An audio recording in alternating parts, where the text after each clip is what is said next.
तुमची चर्चा झाली सरकारच्या शिष्टमंडळासोबत, उपसमितीचे अध्यक्ष विखे पाटलांसोबत. बराच वेळा काय नेमकं चर्चेमध्ये घडलं, कुठल्या निष्कर्षापर्यंत तुम्ही पोहोचलात का?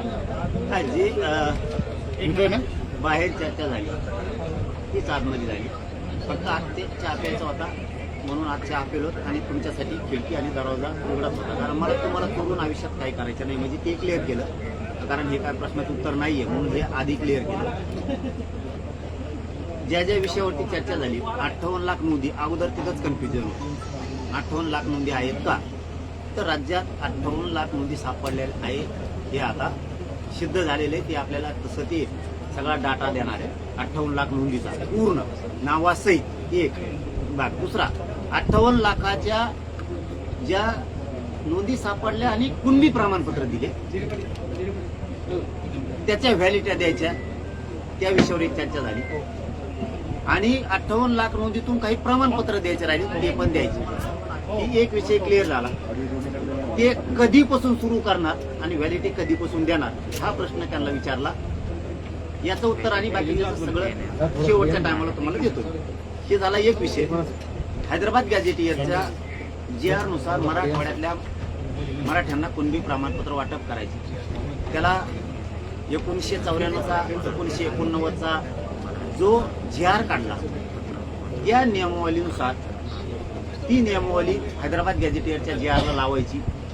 आणि 2001, 2000 आणि 2012 या कायद्याची नियमावली सुद्धा हैदराबाद गॅझेटियरला लावायची, हे सुद्धा सांगितलं. यावर त्यांचं उत्तर हे पण शेवटी सांगतो, कारण सगळ्यात उत्तर एकच आहे, त्याच्यामुळे ते शेवटीच सांगतोय. हे पण सांगितलं, सातारा संस्थांचा GR मला पाहिजे. त्यांनी सांगितलं ते कोर्टात जाईन, अमुक होईल तमुक होईल.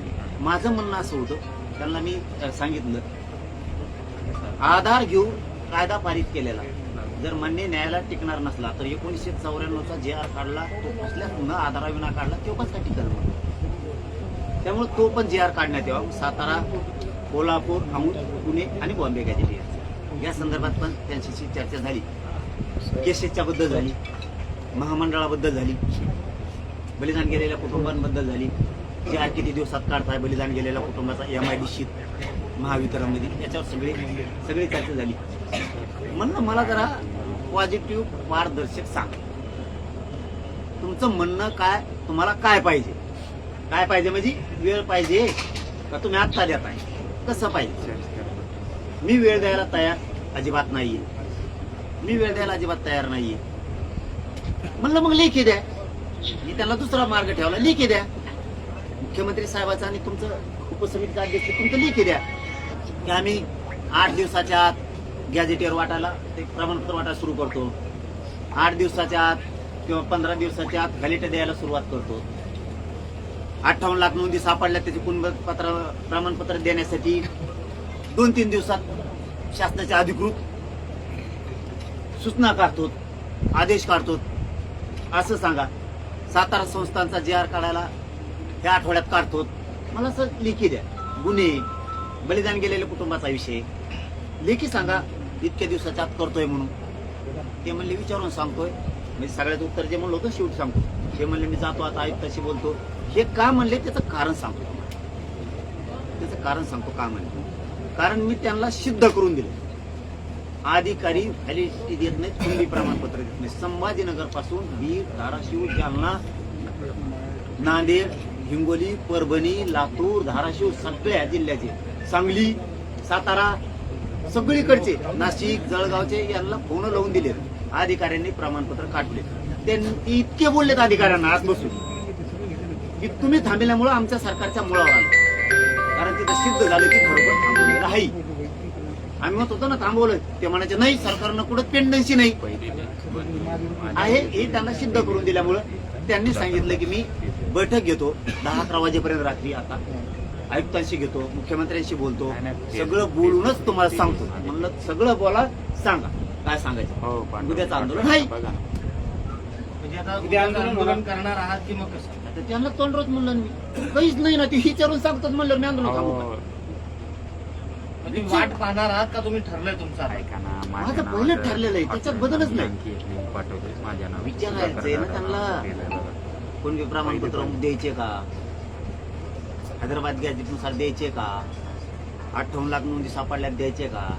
ज्यांना प्रमाणपत्र दिले त्यांना व्हॅलिडिटी द्यायच्या का? बरं 58 लाख नोंदी सापडलेल्या आहेत पण द्यायच्या का मराठ्यावर अन्याय करायचा हे विचारून सांगणं म्हणजे हेच आहे ना. सातारा संस्थांचा अहवाल तयार असून सुद्धा JR काढायचा विचारून सांगतो सगळं चर्चा करून द्यायचं का नाही म्हणजे त्याचा अर्थ तोच होतो ना. असं आहे का 8-15 दिवसात या सगळ्या गोष्टी देतो 8 दिवस लागून देत नाही आता एवढे विश्वास ठेवा असं आहे का? विचारून सांगतो. आंदोलन थांबायचं काय संबंध आहे? हा एक खरंय त्यांची वाट बघणार चर्चा पण करणार आणि ती उद्या पण आंदोलनात येऊ शकते चर्चा त्याला काय बंदी थोडी आम्ही थोडी त्यांना म्हणत की तुम्हाला दारं बंद आंदोलन सुरू झालं आज रात्रभर चर्चा करतील एखाद्या वेळेस विखे पाटील साहेब आहेत लाड साहेब आहेत किंवा मुख्यमंत्र्यांशी चर्चा करतील सगळ्या सचिवांशी चर्चा करतील आपल्या मराठवाड्याच्या आयुक्ताशी चर्चा करतील सातारा संस्थांचा JR काढायचा म्हणल्याच्या नंतर त्यांना सचिवांशी बोलणं आहे मुख्यमंत्र्यांशी बोलणं आहे किंवा काढायचा तर इतका वेळ द्यायचा का? आता ते रिक्स घ्यायला तयार नाहीत मराठ्यासाठी त्यांना माहिती आहे असं खिंडीत गुतत आहे भयानक बोलून जातात गोडीत आपण हे करून ते करून असं का राज्य ढवळून निघलंय मराठ्याचं. आता त्यांना सगळ्याच्या स्तोलवरती येवे पुरं राज्य मराठीचं ढवळून निघाले.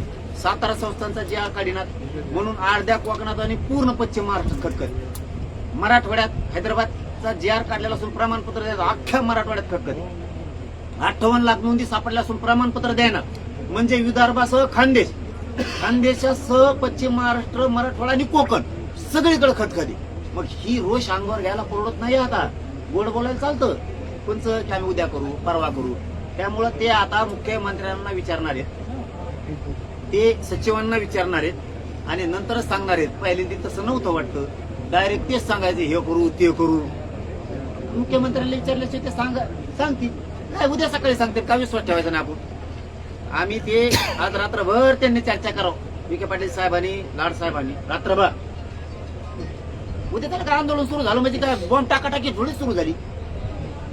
उद्या दिवसभर येतील ते आंदोलन उन्हात होणार आणि कठोर आमरण उपोषणच होणार. ते आले त्यांनी काही गोष्टी सांगितल्या ते नंतरचा भाग राहील माघार नाही. कुठं होणार तुमचं आंदोलन जागा नियोजित काय आता जागा बघ कधी किती वाजेपासून सुरू होणार? 10 वाजता सकाळी 10 वाजता. 10 वाजता स्थळ निश्चिती कधीपर्यंत? रात्रीची सुरू होईल. स्थळाला काय उठायचं ढेकळा जाऊन बसायचं अंतरवालीत असणार. अंतरवाली शेवट 5 दिवस ढेकळा जाऊन बसायचं झालं. विचार नाही का मुख्य पण एखाद दिवस असं पण होऊ शकतं ना ते रातभर चर्चा करून उद्या सकाळी पण येऊ शकते उद्या सकाळी पण येऊ शकते. आम्ही त्यांना पॉझिटिव्ह सांगितलंय ना तुम्ही मुख्यमंत्र्याला विभाग आयुक्ताला सचिवांना विचारून घ्या. बरं आम्ही बी नाही म्हणलं तेच म्हणलं विचारायचं तुम्हाला शब्द देणं म्हणजे आता इथून पुढे विचारपूर्वक द्यायचा आहे असं स्वतः विखे पाटील साहेब आणि लाड साहेब म्हणलेत आणि ते पण तुमच्या समोर इथं सुद्धा म्हणले तुमच्या बाईट काढून बघा. ते म्हणलेत आम्ही आयुक्त मुख्यमंत्री सचिवांशी बोलतो मग आम्ही तुम्हाला शब्द देतो. तसं रात्रीतून नाही शब्द दिला उद्या सकाळी देतील. लेखी रात्रीतून नाही दिलं तर सकाळी देतील. आता रात्री मंत्रालय पण बंद होतील याचा अर्थ आम्ही त्यांना रिस्पॉन्स दिलेला आहे. ते माघारी विचारायला गेलेत याचा अर्थ त्यांचाच आम्हाला रिस्पॉन्स नाही. त्यांचाच रिस्पॉन्स असतात त्यांनाच अधिकार असतात. ते आत्ताच म्हणले असते बाबा गेले की लगेच मुख्यमंत्र्याला बोललेलो आम्ही सचिवांना बोललेलो इतक्या दिवसाच्या आत या सगळ्या गोष्टी आम्ही करतो इतक्या दिवसाच्या आत. त्यामुळे आम्ही काय त्याला सपोर्ट केलेलाच आहे म्हणायचं साथ दिलेली सन्मान केलेलाच आहे. उद्या येतील ते काय अडचण नाही. आंदोलन उद्याचं होणार लेखी दिली तर माघार राहील. वेळ तर पटला पाहिजे ना मला. लेखी जरी दिलं तरी किती दिवसाचं म्हणते हे बी पटलं पाहिजे ना. ते म्हणते 2 वर्षाचं ते मागते वर्षाचं ते मागते 6 महिन्याचं असं कसं चालत. भेटण्यापूर्वी चर्चा करण्यात आली होती ना त्यांना माहिती आता तुमच्या समोर म्हणल्या गाड्या बाया की मी त्यांना काय म्हणलो तुम्ही किती दिवसात 58 लाख नोंदीचे प्रमाणपत्र व्हॅलिडिटी देता. तुम्ही किती दिवसात हैदराबाद गॅजेटियर प्रमाणे कोणते प्रमाणपत्र वाटप करता. किती दिवसात तुम्ही व्हॅलिडिटी देण्याच्या सूचना सांगताय. तुम्ही सातारा संस्थांचा JR किती दिवसात काढताय. केशेसचा विषय सारथी महामंडळाचा विषय मराठा कुणबी मंत्रालयाचा विषय बलिदान गेलेल्या कुटुंबाचा विषय किती दिवसात करायला लागला ते म्हणले सचिवांना विचारतो, आयुक्तांना विचारतो. आता आयुक्तांना थांबायला सांगितलंय म्हणे, 10-11 उत्तर आम्ही चर्चा करतो असं बोलले ते. तुमच्या समोर आहे. याच्यात काय त्यांनी माझ्याशी दगा केलाय किंवा मी त्यांच्याशी दगा केलाय असं काहीच नाही. ते म्हणले विचारून येतो, म्हणलं या. मुख्यमंत्र्याला पण बोलतील असं असं आहे. कारण ते किती दिवस म्हणतात काय हे बघायला लागणार. ते किती का वेळ मागणार असं नाही ना. किती दिवस म्हणते हे बघावं लागेल. आज येते रात्री तुम्ही उद्या येते, त्याच्यात काय एवढं. पण एवढं खरं आहे की ते म्हणले आम्ही विचारून येतो. आम्ही वेळ दिला हो, आम्ही म्हणलं हे विचारायचं नाही, जमणार नाही.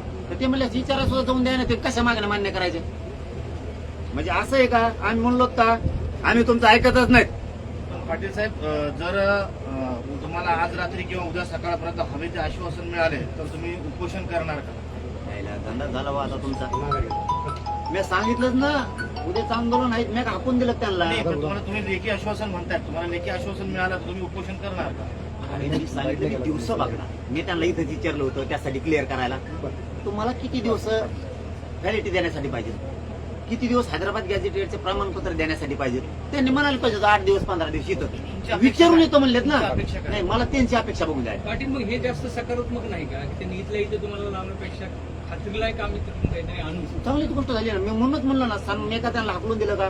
ते म्हणले विचारून येतो. आम्ही म्हणलं ठीक, चांगली गोष्ट आहे. जास्त आश्वासक नाही का वाटत ते? हा ना, मग मी बी त्यांचा काय अवमान केला का? मी काय म्हणलो ठीक आहे, चांगली गोष्ट विचारून या, काही हरकत नाही. मी बी माझ्या आंदोलनावर ठाम आहे ना. तसं ते पण म्हणले आम्ही सगळे चर्चा करून येतो. रात्री येतील किंवा उद्या सकाळी येतील. आम्ही कुठं असं म्हणलो का अजिबात अंतरवालीत यायचं नाही तुम्ही आता आम्ही उपोषण करतोय असा काही शब्द आहे का? ते पॉझिटिव्ह आहेत, आम्ही पॉझिटिव्ह आहे. ते सकारात्मक आहेत, आम्ही सकारात्मक आहेत. पण तफावत कळू द्या दोनाच्या मध्ये किती आहे. काय म्हणणं आहे, 10 मागण्या आहेत आमच्या, त्याच्याविषयी काय म्हणणं आहे